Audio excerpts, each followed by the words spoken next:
What's up, guys? We got another video for you today. This is a deck profile of awesome heroes played by Romil, who got third place at locals. So let's just jump right into it. Alright, so I am playing Awesome Heroes with a little bit of tech in here that you wouldn't usually see in a type of Awesome Hero deck. But I decided to be really good against the meta right now because Banishing, I think, is pretty undervalued, and Dark Law obviously does that. So let's get right into it. So first, I play the standard triple Shadow Mist. It's pretty much the best card in the deck. It will get you your mask change, get into Dark Law, or it'll get different heroes that you need. And I am playing some various heroes that came out in Duelist Saga because they just help the deck a lot with not relying too much on Dark Law. Next we play two Bubble Man.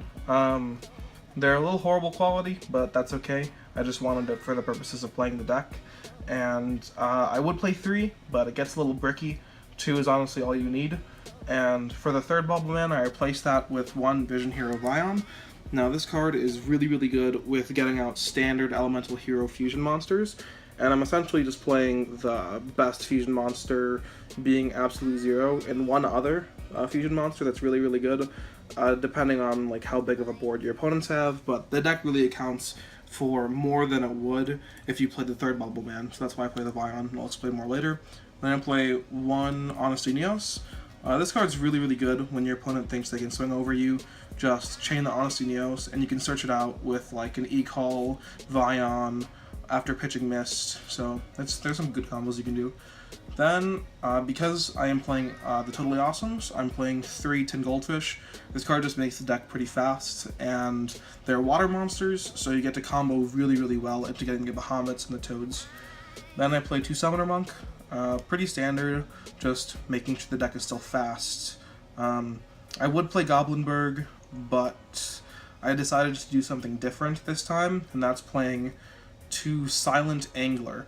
This is also from Duelist Saga. I'm not sure if that was the first print, but essentially if you have a water monster on the field, you can special it. It's level 4 and it's water. So Tin Goldfish, let's say you go Tin Goldfish into Bubble Man or Shadow Mist, then you have a Dark Law and you have a play to get into Toad. So it's really good if you draw this when you have water monsters, which you probably will.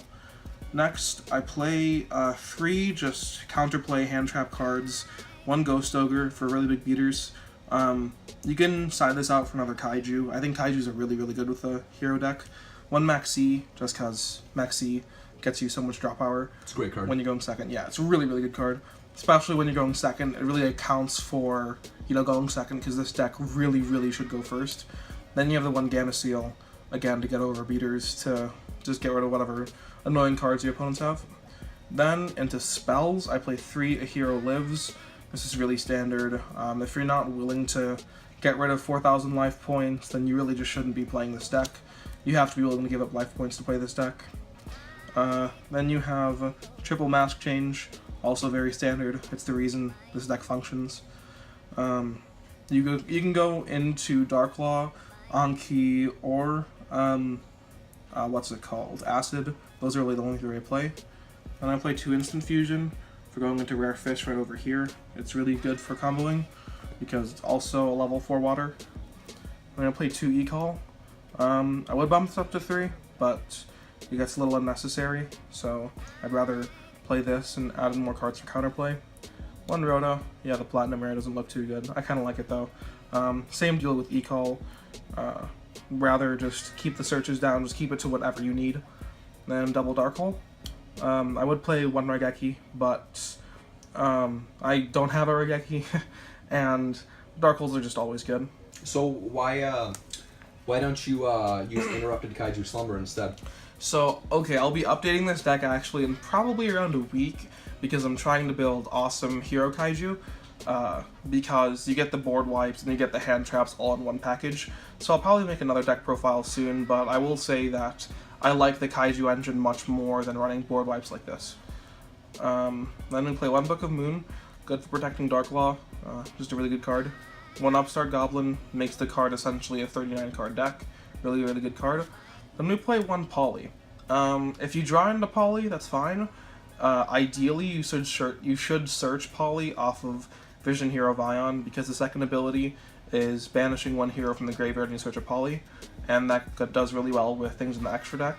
It essentially makes you not rely so much on Dark Claw and can make really, really good boards. I'm going to play 2 Twin Twister. Running 3 is just too much, and 2 is really a really good number to make sure that you can protect your monsters on your field. Double Mirror Force. You're probably asking, why don't you play Quaking? First of all, I am playing Quaking, and second of all, Mirror Force has some really good synergy with Dark Claw, because if you wipe your opponent's field and you still have a Dark Claw on the field, all those monsters get banished, so it's a really good play. Then I'll play 2 Quaking. You might be thinking that's too many Mirror Forces, but really you just need a lot of protection for the Dark Claw. It's why the deck functions, it's why the deck still works, because it's semi-resource intensive, so you need to protect what you have in the field. Then we play 1 Time Space Trap Hole. It works a little bit like a Solemn Warning, and I think it's just really good for when your opponent special summons like a lot of things, so it just counteracts that. Then, for the extra deck, we're running some interesting cards. So first of all, the 1 Rare Fish, you can bump it up to 2 if you want to bump Instant Fusion up to 3. I don't recommend it. You really only need 1 for closing out games, so I just stick with 1 Rare Fish. Double Dark Claw. This is the reason you play Shadow Mist, the reason you play Mask Change. It's the core of the deck. You need to play it. Then 1 Anki. I play Anki because it can do really well when someone tries to swing over the Dark Claw and you still have a Mask Change. So what you should usually do is, if you have Shadow Mist and you have a Mask Change, normal the Shadow Mist and then set the Mask Change. And then on their draw phase, get out Dark Claw.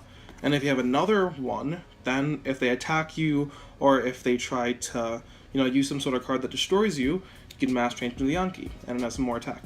Its effect is decent, but that's not why you play it. Then you have 1 Masked Hero Acid. This just clears all spells and traps your opponent controls. So if you have a Bubble Man and a Mask Change, you clear them of all their counterplay, essentially. Then here's why you play the Poly. I'm running 1 Absolute Zero and 1 Vision Hero Trinity. The really good things about these 2 cards is both the attributes sync up really well with the Masked Heroes. So you can Mask Change that into Dark Claw if you need to, Mask Change that into Acid. A really good combo is if you have Absolute Zero, obviously you use Vion, and then you get the Poly, you get the Bubble Man. A really good combo is setting a Mask Change with this card.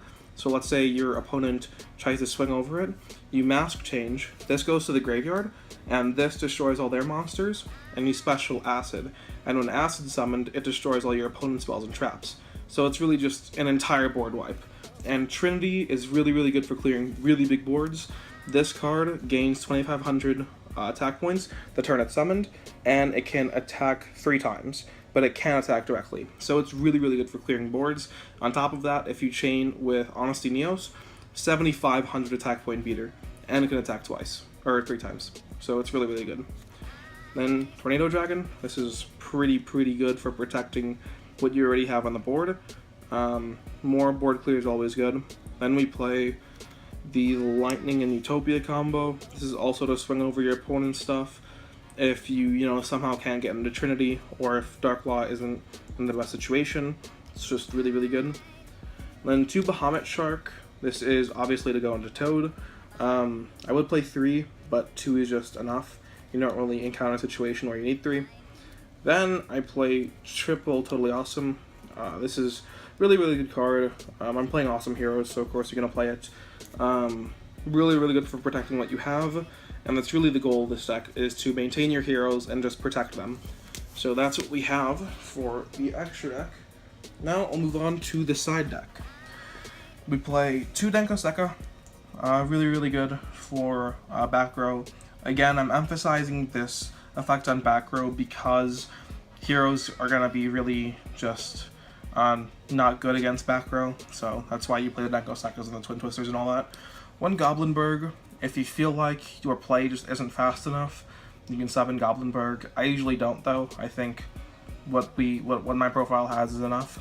1 Vanity's Fiend. If you're going in Zodiac, going against some like crazy dark synchro deck that just keeps on synchroing, really good card, especially going first.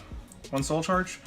I haven't really found use for this, but It's still a really good card, really good for recovery, just because you should be making sure that your heroes are protected anyways.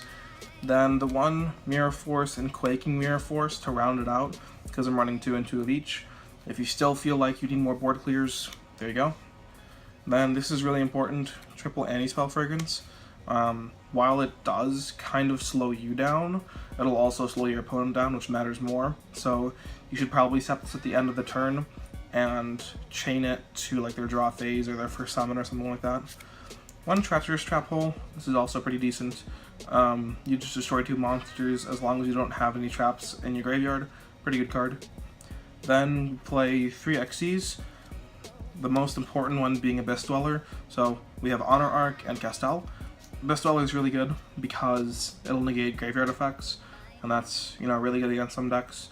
Castel's decent. Honor Arc's a little bit worse, but it's still okay. Then 1 Vision Hero Adoration.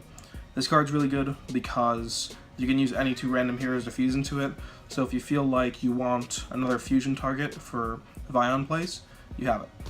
So there is my deck profile for Awesome Heroes. Hope all of you enjoyed, and it did some pretty good plays today, really good against meta, and I'd suggest playing this build especially with the Silent Angler.